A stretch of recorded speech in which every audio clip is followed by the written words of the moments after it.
finish redecorating my dressers, I'm going to top them with scrapbooking paper and plexiglass. So, take a good look at it because next time you see it, it's going to be really fabulous.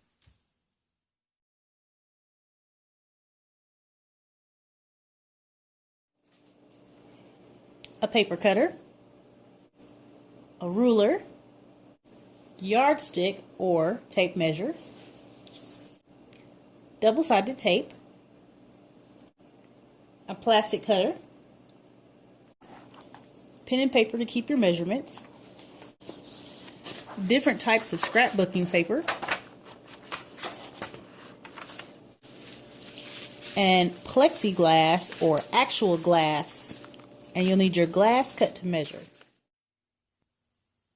Plexiglass sheets can get pretty expensive, so I bought mine off of eBay, and they cost about $14 to $15 per sheet.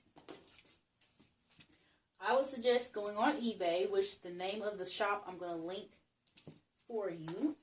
Or I'm sorry, I'm not going to link it. I'm going to provide the name of the shop for you so that you can go online if you want to do a project similar to this, or if you want to top something else with plexiglass. You can get it on there at a pretty reasonable price. What I'm doing right now is these plexiglass sheets are 24 by 48 inches. I'm cutting the short side first so that when it comes to cutting the long side, I don't have as much to cut.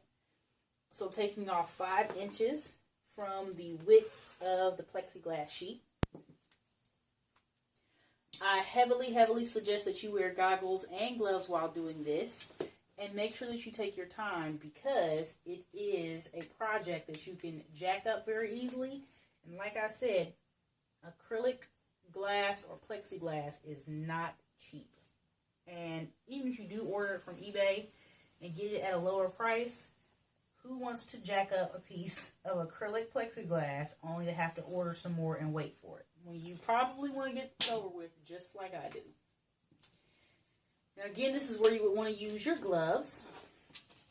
After marking a straight line down where you want to score your acrylic glass, you want to get your yardstick, or you can get a metal yardstick, which is probably better, and hold it down along that line. And I would suggest scoring shorter areas first. I would normally do this with a clamp, but I'm too short and my kitchen counter is too tall. So what I'm going to do is put my knee on the end of the yardstick to hold it still. And I'm only going to start about halfway through what I actually do to cut. And with really firm pressure, you need to score the plexiglass. And keep scoring it in the same area. Because what you want to do is you want to score it deep enough so that it'll easily snap off. But you need to make sure that you maintain really firm pressure when doing this, but take your time.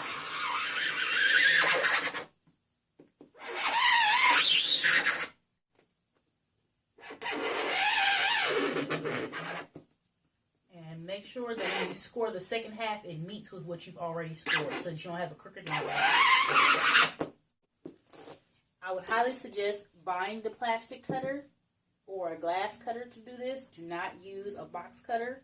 It's not going to cut the plexiglass deep enough for you, and you probably will end up with no clean breaks and probably some splintering in the plexiglass, and that is not what you want.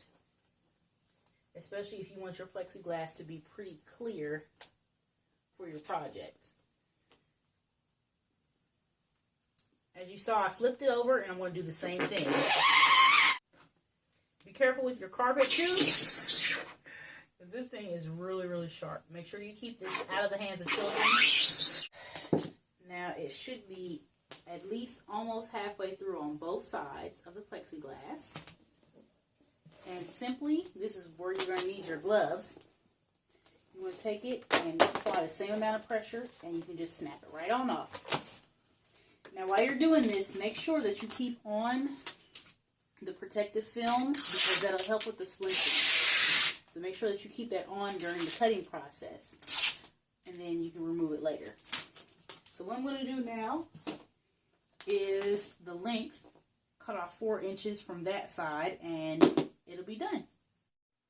When the plexiglass arrives, it'll actually come with sharp edges, but once you actually cut your new edges, they'll be sharp as well. So get a sanding block or sandpaper and get those edges nice and smooth. What I'm showing you is the general layout of how I want the scrapbooking paper on top of the dresser. So around the edges, we're going to have this embossed gold paper. In the center, I'll have this silver glitter paper.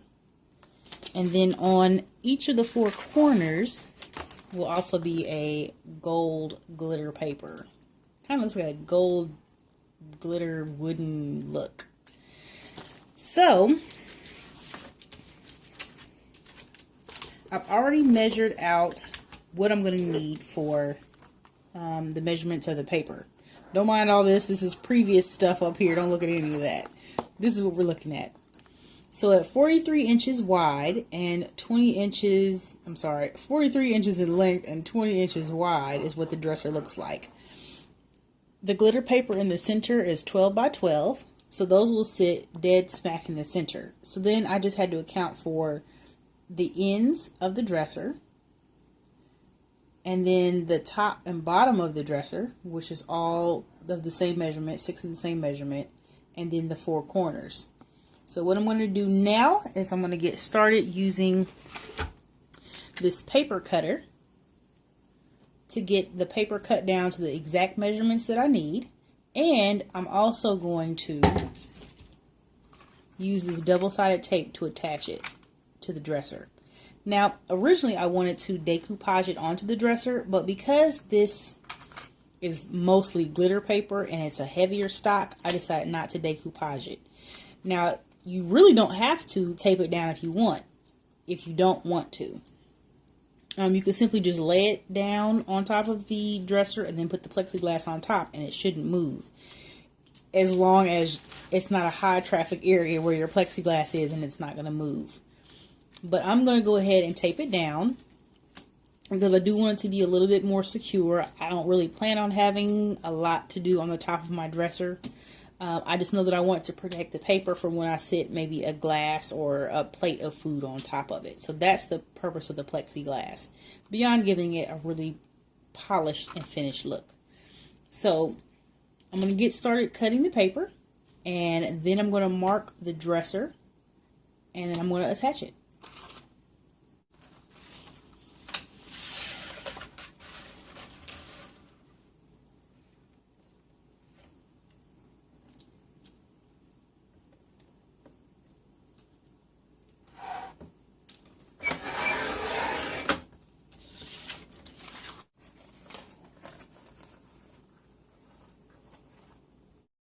I made only a few markings right here in the corners so that I knew exactly where I was going to put those corner pieces.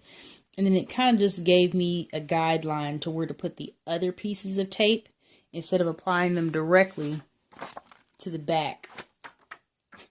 Instead of applying them directly to the back of the scrapbooking paper. So now that I've got the entire dresser with the double-sided tape on it, I'm just going to go ahead and start putting the scrapbooking paper on the dresser.